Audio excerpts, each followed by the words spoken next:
What's up, guys? Coming to you pretty much directly after Indie Comic Con. I've just dropped Lee off at his place after a massive day at, as I said, Indie Comic Con, which was, so for those of you who don't know what it is or haven't seen it, I've been pretty much blasting it on social media all over the place. But it was a comic convention here in Melbourne at the Northcote Town Hall. The whole concept behind the convention itself was it's independent, it's 100% creator-owned.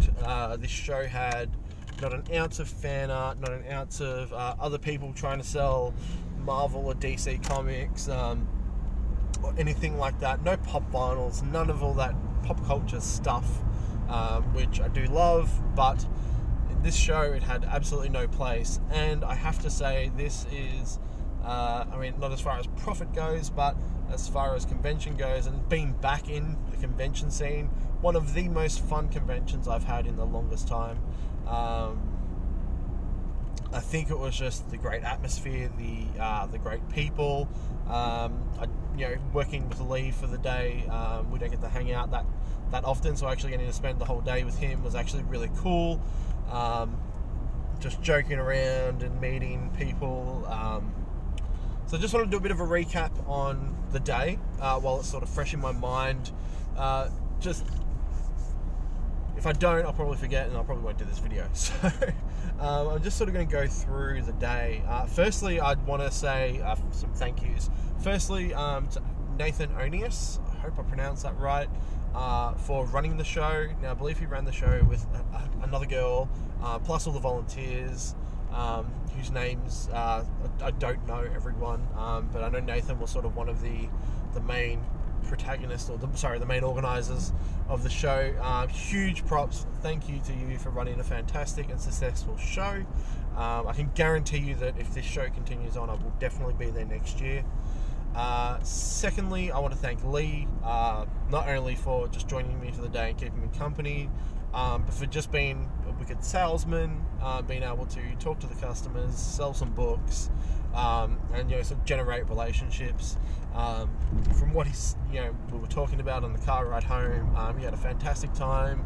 He really enjoyed actually being in the thick of it and talking to everyone who came to the table, talking to people who already knew about Monkey Junk. I think for him it was quite a surreal feeling because he's never done a convention like this, and let alone a convention with a book that he's worked on.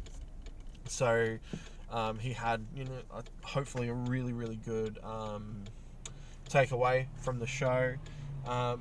There's a couple of people I want to shout out to, and I can't remember your names, and I really apologise, but a couple of you who approached me today who had specifically come from, who were fans of my YouTube channel here, asked me a lot of questions about art and comics, and just in general, just wanted to chat. I want to say I was extremely humbled by you guys coming down, coming to say hello, and just letting me know that you watch my YouTube channel.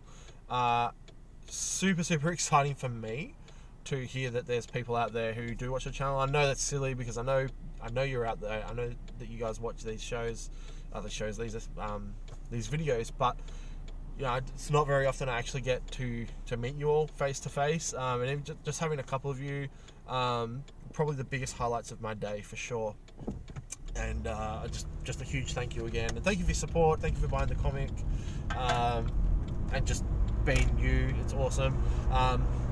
In a stage where I'm at in my life at the moment, it's a great reminder of why I need to continue to make these videos and why I need to really get back on top of it.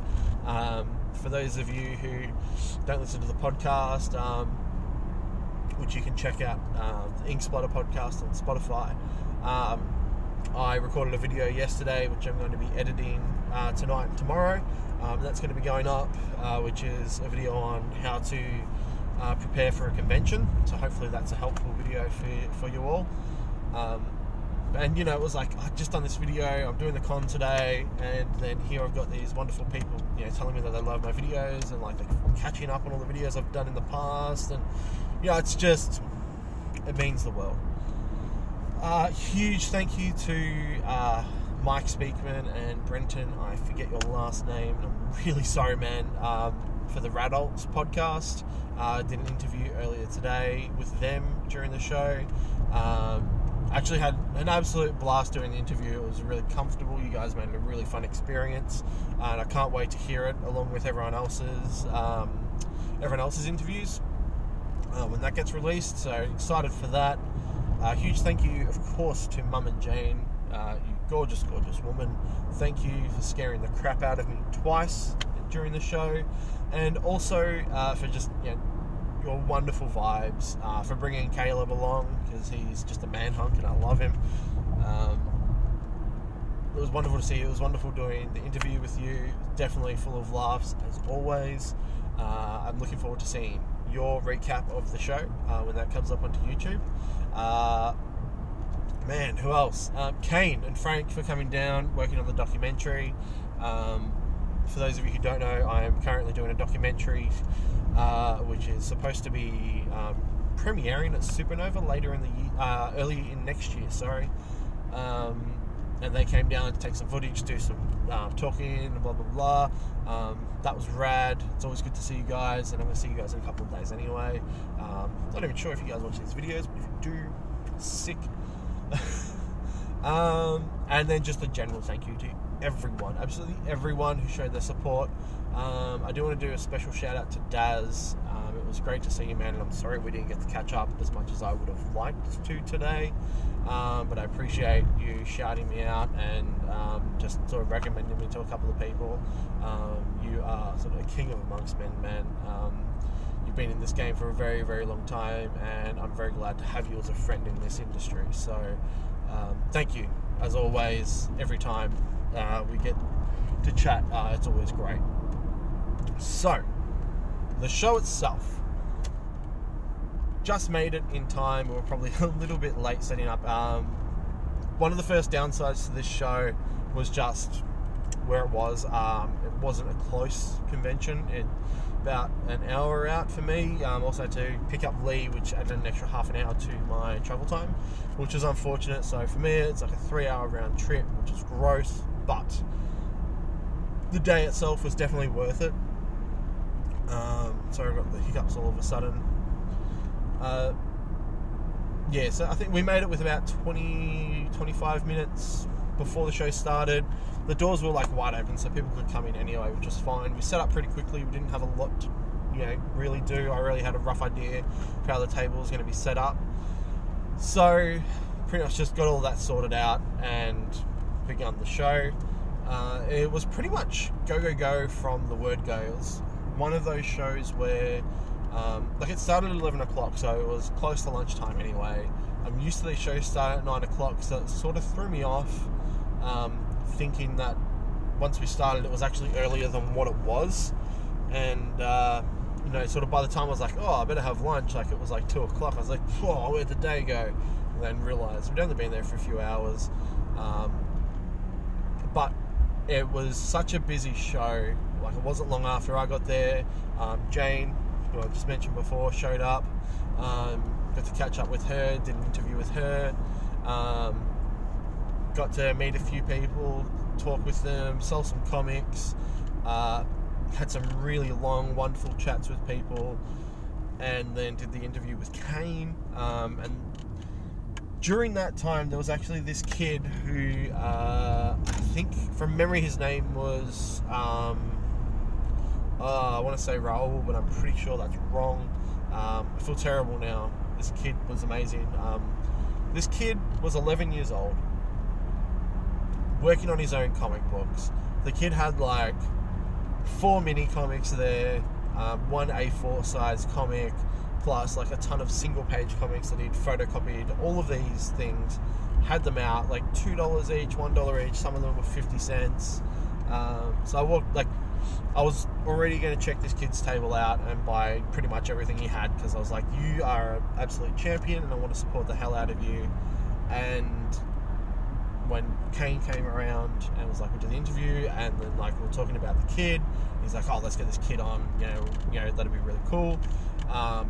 So it gave me the opportunity to just get up and actually talk to the kid, and like Kane and that were trying to direct me, and I walked up to the kid and I had like $10 in my hand. I'm like, dude, like not even gonna like pretend like I'm gonna buy your stuff. Like I was already gonna buy your stuff anyway. You are a champion. I wish I had the drive you have now. Like when I was your age, I'm jealous.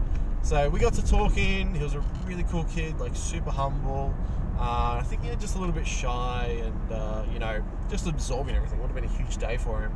And I picked up everything that he'd done.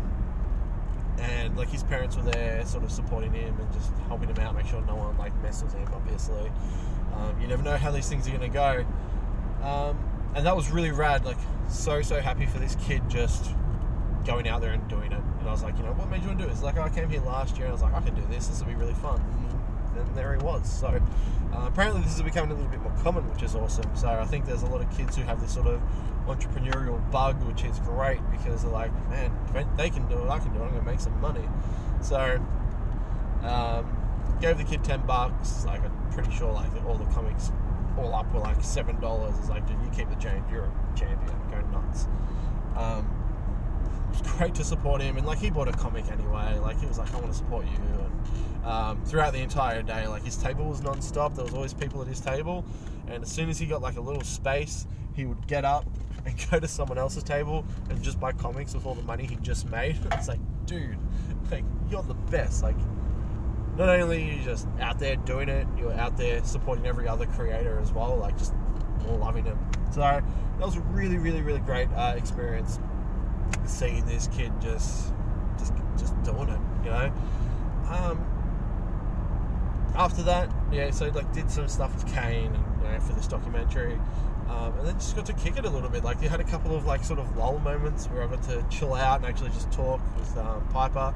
We're talking about the comic, talking about new ideas, what we're going to do for like future issues, talking about the idea of doing an anthology or adding in new artists to help build the universe, make it a little bit bigger. There's a lot of stuff, and one of my biggest takeaways from this, and I think it was one of the biggest helpers in actually selling some comics. We had a lot of people picking it up, and they're like, "Oh yeah, tell us about it." And we're like, "Oh, this is our new series, Monkey Junk, and it's about this and da da da." And like one of their first questions was like, "Oh, okay, so like it's an ongoing series." We're like, "Yep, issue 2 will be out in February." We're pretty much on the mark to have that done, and sort of watching their eyes go, "Oh, okay, cool." Pretty much, I'd say 80% of the people who we said to them would, issue 2 will be out in February, bought the comic book. They were invested. Once we told them that we were invested in doing more than just this single issue. And that was great. It was great to sort of realise that once they saw that there's longevity to this and then there'll be more, they were willing to jump on the bandwagon. And that was great. And we sort of started realising, and we're looking at a few other people there as well who had like more than one issue of their comic book. And, people were definitely more likely to pick up the book knowing that there's going to be more coming, especially when that was going to be soon. Like February is only a couple of months away. So definitely learned a lot in that regard, and I'm looking forward to like the next con that we do, which will be Supernova in April. We will have issue 2 ready. So actually having 2 books, it'll be really cool to see how that affects it. I did have some other books there, which was great because I was able to put some bundles together. And I would just point out too, for those of you who couldn't make it into Comic-Con, I'm going to be putting up the rest of that stuff onto the Monkey Junk web store. So the comic book bundles that I'm doing, I've got some copies of Nevermore left, and I think 3 copies of Legend of Rock. So there's going to be 3 bundles going up. Sort of saves you a few bucks on the whole lot. I'm going to put those up and also put Nevermore up. So for anyone who's interested in getting some of those books, you'll be able to by tomorrow. But doing the bundles really helped as well. So we did 2 types of bundles. You'll see in the video which sort of the thought process behind them. But we did 2 bundles. One of them was the comic book bundle. So you got a copy of Monkey Junk, Nevermore, and The Legend of Rock for $15, or you could buy the Monkey Junk bundle, which was issue 1, 1 print, 3 bookmarks, and a pack of stickers So you get a whole ton of stuff for $20. And they did well. Unfortunately, I wasn't able to advertise them properly because I'd run out of ink in my printer and I'd run out of time to go down to Officeworks to get anything printed, and that was 100% my fault. I'll be more prepared for Supernova next year in doing that. But I'm also going to put those, I want to do those bundles online, but a lot of that stuff, like the bookmarks and stuff, I like to just throw 1 or 2 of those free into orders anyway. So it's it'll work out the same. I'm going to have some prints which will be going up on the store as well soon, which you will see in the upcoming video as well. So yeah, I don't know, there's a lot to take away, a lot to absorb. Definitely going to probably just take all this in tonight, write some notes tomorrow, go through what I made, and I'm just excited, and everything and I just wanted to get it all out while it was sort of in my system, and just to make my drive home a little bit more interesting as well. So that was Indie Comic Con. Super glad that I did it. Weird time of year, being at the end of December, beginning of December with Christmas coming up and everything, but a very worthwhile experience. And I'm looking forward to doing it again when I've got more content to actually sell. I can be more focused on Monkey Junk, and hopefully that will mean more sales, because there's still a bit of an eclectic range and there's only 1 issue of Monkey Junk. I think that definitely makes it really hard to push the book. There's had 4 different books, because I also had the Life in Space book there, which I sold out of, which is fantastic. But I think just having all of these different books, it's sort of a bit weird and overwhelming. Once we get to the next show, which will just be 100% Monkey Junk, I think we'll have a much better rate of a sale rate. So we'll just have to wait and find out if that's actually the case. But glad I did the show. It's got me looking forward to doing more shows. It got Lee excited about doing more shows as well, now that he's actually been behind the table, experiencing the customers, experiencing people's interest in the comic and wanting to know more, and just getting excited about purchasing the comic, etc. I'm glad that he's finally seeing that side of it, because he's sort of been taking a back seat, which is, he's just that kind of person.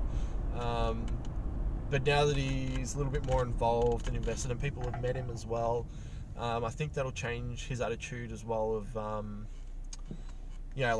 when I dropped him off, he was like, man, I can't wait to just go home and write. I've got so many ideas, I need to get them down, and I can't wait to finalize chapter 3, and I've got ideas for this and that, and blah blah blah, and the bonus page, which will be in the end of chapter 2. So if those of you have chapter 1, there's that little bonus comic you would have noticed. Ideas of where that's going to go, and there's a lot of excitement. So I'm going to leave you there. That's the little Indie Comic Con recap. Please keep a lookout for the how to plan for a convention video, which will be up in a couple of days. If you guys haven't picked up Monkey Junk already, or read it, please check out monkeyjunkcomic.com.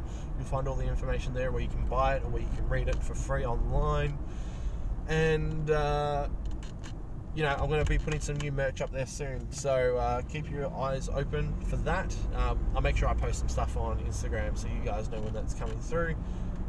Otherwise, thanks guys for watching another video, and I will see you all very soon.